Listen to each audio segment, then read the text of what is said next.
Olá pessoal, tudo bem? Hoje então eu vou falar um pouquinho sobre a residência em radiologia. É um assunto bastante pedido por vocês, principalmente pelo direct, também sempre quando eu abro uma caixinha de perguntas, sempre aparece alguma pergunta sobre o tema. Então na semana passada eu abri a caixinha de perguntas específicas sobre residência médica e escolhi hoje as principais e vou responder aqui com vocês, me sentindo na Globo. Como é que é a residência de radiologia? A residência em radiologia ela é uma residência por acesso direto e tem duração de 3 anos. E é cada vez mais comum o pessoal fazer 4º, 5º ano, especialmente se vai direcionar para alguma área específica ou mesmo para adquirir mais segurança, já que a radiologia é uma área realmente bastante ampla. Como é a rotina do residente de radiologia?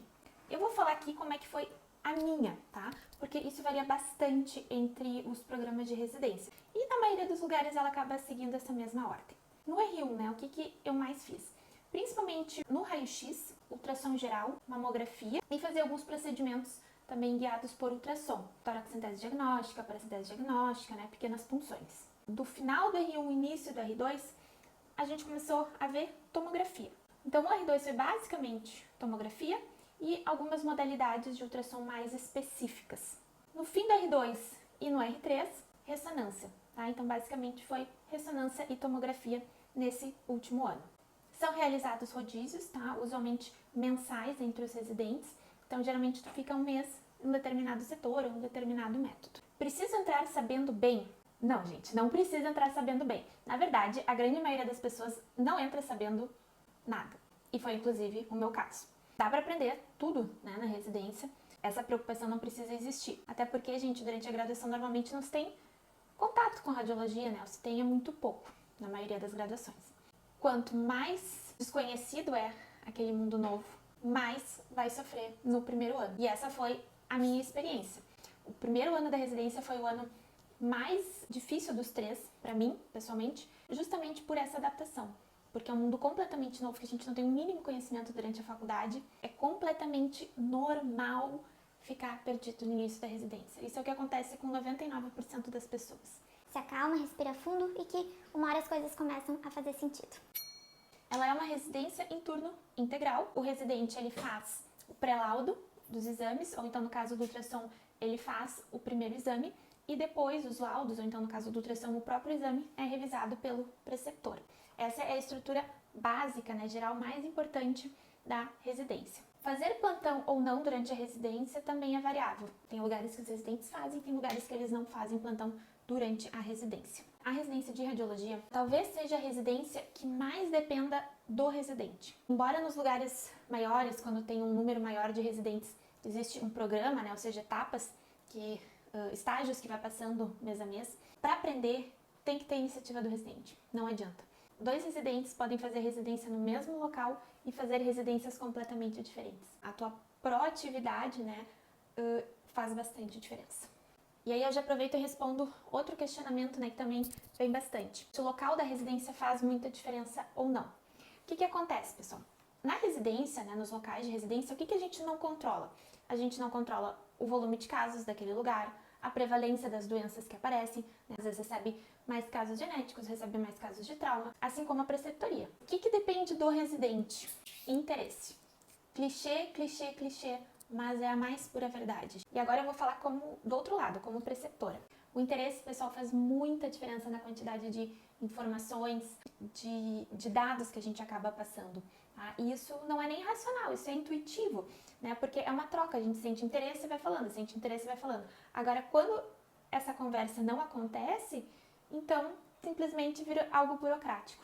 Como estudar na residência de radiologia? Novamente, né? Isso é algo que a preferência é bem variável entre as pessoas. Não existe uma forma certa ou errada, mas de novo, eu vou falar como eu fiz. Quando eu iniciava um novo método, né, ou então uma nova área dentro do mesmo método, eu tentava fazer assim rapidamente uma revisão geral, assim, uma visão geral do método ou das principais características. Ou se eu ia para uma nova área, revisar a anatomia, né, as características normais daquela área naquele determinado método. E depois eu estudava basicamente baseado em casos. Então, eu pegava um determinado exame para laudar, eu via a alteração, ou então se já tinha suspeita diagnóstica, estudava com base nisso. Outra coisa que eu pessoalmente gosto bastante são seminários. Eu sei que tem um monte de gente que não gosta, mas pra mim funcionou bastante. Tanto é que os assuntos que eu apresentei durante a residência são assuntos que eu levo até hoje comigo, assim, porque realmente fizeram a diferença. O fato de tu ter que estudar para ensinar outras pessoas faz gravar muito mais. Indicação de livros. Eu vou falar alguns dos meus favoritos aqui. Greenspan, de músculo esquelético, Requisitos em ultrassom para ultrassom geral. Esse era muito bom para consulta rápida, para estudar no dia a dia. Tem um outro livro que é o Rumak, que também é de ultrassom, mas ele é bem mais extenso. Então, às vezes, no dia a dia ele é um pouco impraticável. Mas, por exemplo, para apresentar alguma coisa, ou então para tirar alguma dúvida específica, ele era super bom para isso. Pelerito, de Doppler, é o meu preferido da vida. Gosto muito mesmo, uso até hoje. De neuro, Osborne, para mim é fantástica, assim, eu sou super fã, sou suspeita pra falar, sou tiete mesmo, e o livro dela, gente, é fantástico, a mulher é incrível. Tomo de tórax, Webb, achei bem bom, ele foca principalmente no parênquima pulmonar, assim, alterações parenquimatosas, e eu acho sensacional. Toda a série, que atualmente é capa preta, era capa preta, aí virou capa vermelha, e agora voltou a ser capa preta de novo. E toda a série, essa é fantástica, ela é uma série de consulta rápida, em geral são todos muito bem escritos, então super indico também. Além disso, né, gente, hoje em dia a gente tem muito material na internet, muito do que a gente estuda também é baseado em artigo, né? Por exemplo, tem duas revistas grandes, que são a Radiographics e a JR, que tem artigos de revisão. Inclusive, na Radiographics tem um artigo de revisão sobre neuroimagem na mucopolissacaridose, que é top. Como se destacar na residência? Na minha visão, eu acho que não difere muito de todas as outras especialidades. E acho que também isso não é só restrito à medicina. A gente tem que ter um equilíbrio entre a nossa capacidade técnica e a nossa habilidade social, né? Ou seja, de manter boas relações interpessoais. Uma pessoa tecnicamente excelente, mas que não consegue trabalhar bem em grupo, vai ter bastante dificuldade. E o contrário, obviamente, também. Eu acho que o equilíbrio entre os dois é fórmula interessante e segura também. Dicas específicas para o R1. Primeiro, gente, não entrem com a cabeça fechada, seja para um determinado método ou seja para uma determinada área. Ah, eu quero fazer só ressonância de músculo esquelético. Não, tá, gente? Por quê? Muitas pessoas entram na residência achando que sabem o que querem e depois se surpreendem e vão para outro caminho. A gente nunca sabe o dia de amanhã, o que pode acontecer, qual oportunidade vai surgir.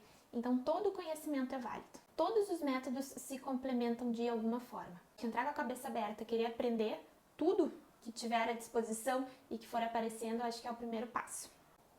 Um pequeno ajuste, porque eu chutei a câmera. Interesse. Nada de arrogância, tá?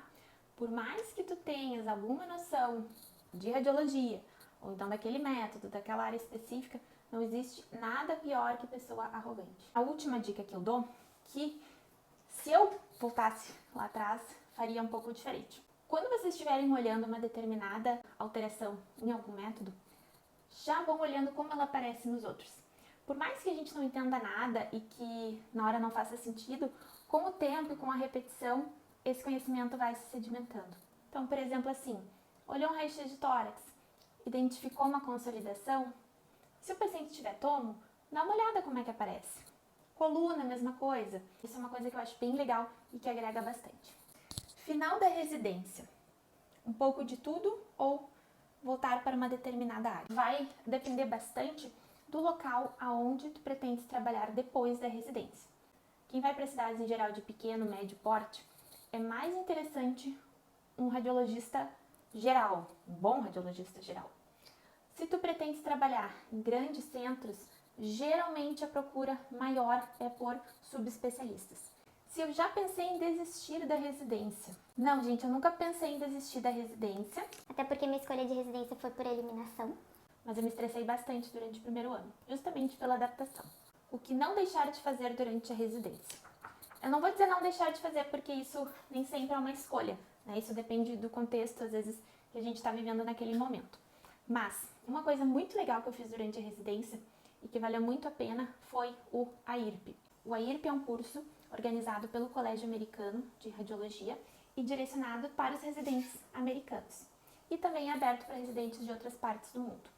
Foi uma experiência muito legal. E um dos principais motivos que fez diferença foi ver que o conhecimento é exatamente igual. Eu via, enfim, o que o pessoal falava lá, o que era a realidade dos residentes lá, era muito semelhante ao que a gente vivia aqui. Enfim, o conhecimento, a fonte de estudo, tudo era muito parecido. Claro que a estrutura física difere de um lugar para outro, mas era muito interessante ver assim, um reclamando que no hospital não tinha trauma, outro reclamando que no hospital não tinha transplante. Porque a gente às vezes fica idealizando que fora é tudo perfeito, tudo maravilhoso, e na verdade não é. Então pra mim isso deu um boost, assim, né? Autoestima. A maioria das aulas eram muito boas, os professores eram muito bons. Não precisa obrigatoriamente ser residente para ir. Dá pra ir depois de terminar a residência também. Nessas 4 semanas lá eu fiquei em casa de família. Foi mais uma experiência bem diferente, mas que foi bem legal. Eu fiquei numa casa, na verdade era de uma senhora, aluguei um quarto dela e nessa mesma casa tinha uma outra residente que era da Austrália. Então cada uma tinha o seu quarto e a gente dividia o mesmo banheiro. E foi uma experiência muito legal, bem marcante. É obrigatório não dominar o inglês. Falar não é obrigado. Speaking. A leitura é muito interessante saber. A grande maioria da literatura é em inglês e, normalmente, a literatura mais atualizada também é em inglês. Todo residente de radiologia precisa ter um MacBook? Fake news. Isso não existe. Como escolher uma boa residência? O que avaliar no lugar? Volume de casos, ou seja, volume de exames disponíveis para o residente. Preceptoria presente ou não. Como saber disso? Existe a classificação, a avaliação, melhor dizendo, do CBR, dos programas de residência, que está disponível no site. Então, os serviços de residência são avaliados e ele tem a avaliação, conceito. E o que eu acho mais importante mesmo é conversar com residentes do local, ou residentes atuais, ou residentes egressos recentes. Eles são os que melhor sabem como realmente está a situação daquele local. E por fim, gente, futuro da especialidade e perspectivas do mercado de trabalho. Primeiro ponto, o número de exames de imagem cresce exponencialmente. Cada vez mais se pede exame de imagem. Hoje em dia, praticamente todas as áreas dependem de exame de imagem para tomar alguma conduta, seja para confirmar um diagnóstico, seja para excluir o diagnóstico. A carga de trabalho do médico radiologista é alta. A lista de exames sempre está bombando. Pelas perspectivas que se tem, a inteligência artificial ela vem como um aliado para o radiologista. Automatizar alguns processos, destacar estudos alarmantes, automatizar algumas medidas e que deixe o olhar humano para questões que realmente ele faça diferença. A inteligência artificial, para aprender, ela precisa de padrões. Então, em geral, tudo que foge do padrão, ela vai ter mais dificuldade e sim, o olhar humano vai fazer a diferença. Principalmente para correlação. Tem achados que são ultra inespecíficos e que isoladamente podem significar 1 milhão de coisas. A inteligência artificial é uma realidade e ela vai afetar toda a medicina. Hoje em dia existem estudos já na dermato, oftalmo, cirurgia e isso não necessariamente é ruim. O futuro mesmo é incerto, ninguém sabe. Nem quem diz que sabe, sabe. Ninguém sabe. E para quem está nesse momento de escolher uma especialidade, algumas dicas.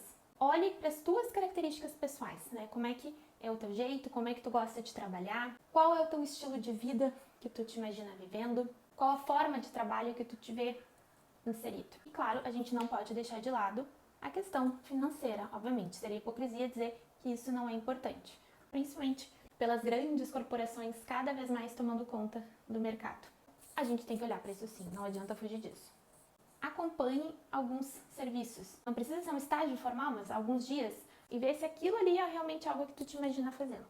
Eu, mais pro fim da faculdade, estava pensando fortemente em fazer otorrino. Nem pensava em rádio na época. Eu fiz um estágio optativo, aprendi muito, mas eu vi que aquilo não era realmente o que fazia o meu olho brilhar. E aí fui indo por eliminação e cheguei na radiologia. E me encontrei bastante.